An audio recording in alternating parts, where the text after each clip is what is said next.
2014 sampai dengan 2016, 2 tahun Jakarta mendapatkan cobaan yang lumayan menantang, dipimpin oleh seorang pemimpin yang bukan berasal dari kita.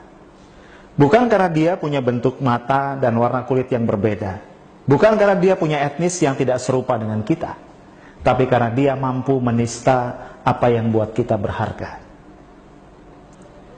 Mungkin terlalu lama bergaul dengan 9 naga, orang-orang yang kelewat kaya, membuat dia lupa bahwa banyak warga Jakarta masih mencoba untuk meningkatkan harkat dan martabat hidupnya.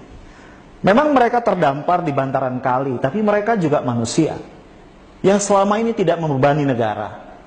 Mereka mencari nafkah, membanting tulang, mengeluarkan keringat untuk memberikan pada keluarganya harapan akan sebuah kehidupan yang lebih baik. Tapi apa yang terjadi? Mereka digusur dari tempat tinggal yang sudah mereka tempati berpuluh-puluh tahun, lalu dilemparkan ke rusun yang berjarak puluhan kilometer dari tempat mereka mencari nafkah.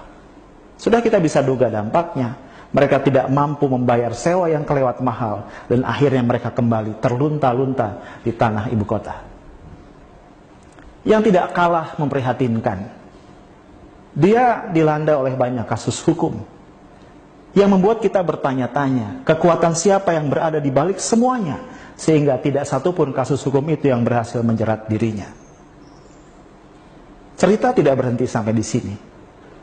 Lihat kita, warga Jakarta, kita para orang tua yang punya anak-anak yang masih dalam usia pertumbuhan. Mereka butuh contoh, butuh teladan tentang pemimpin yang mulutnya bisa dipercaya.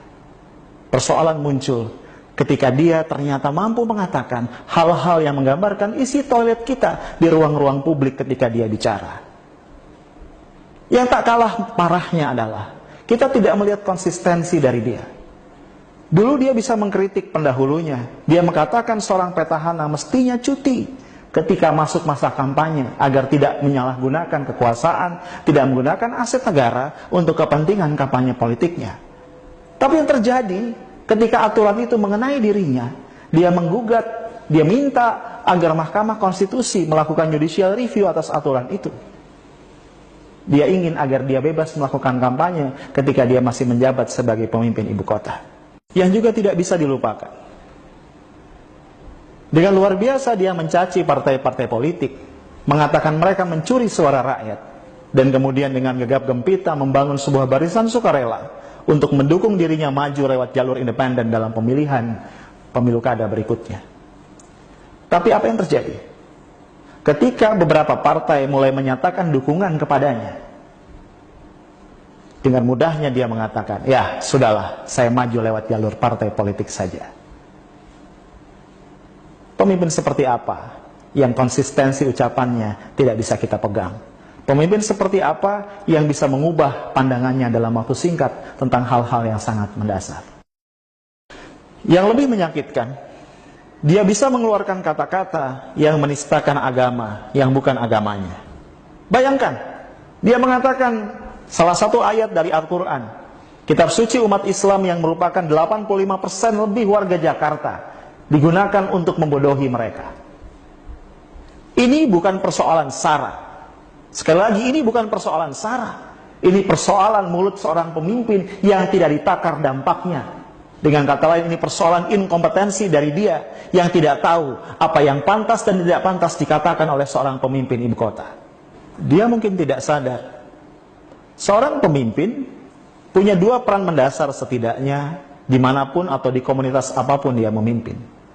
Pertama, pemimpin harus mampu menjadi cultural ambassador, mampu merepresentasikan nilai-nilai dari masyarakat di mana dia hidup dan memimpin. Jakarta adalah representasi Indonesia yang bineka.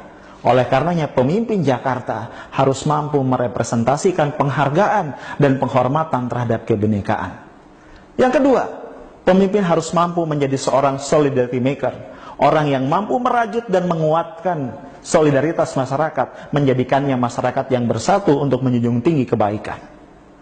Pemimpin tidak boleh mengeluarkan kata-kata, sikap atau tindakan yang menyakiti perasaan orang-orang yang dia pimpin, sehingga merusak bangunan kebinekaan yang berpuluh-puluh tahun sudah kita perjuangkan untuk membangunnya. Karena inkompetensi itu, Tiada kata yang bisa kita sampaikan kepada dia bahwa waktunya sudah habis. Dia tidak pantas memimpin Jakarta yang merupakan wajah dari Nusantara.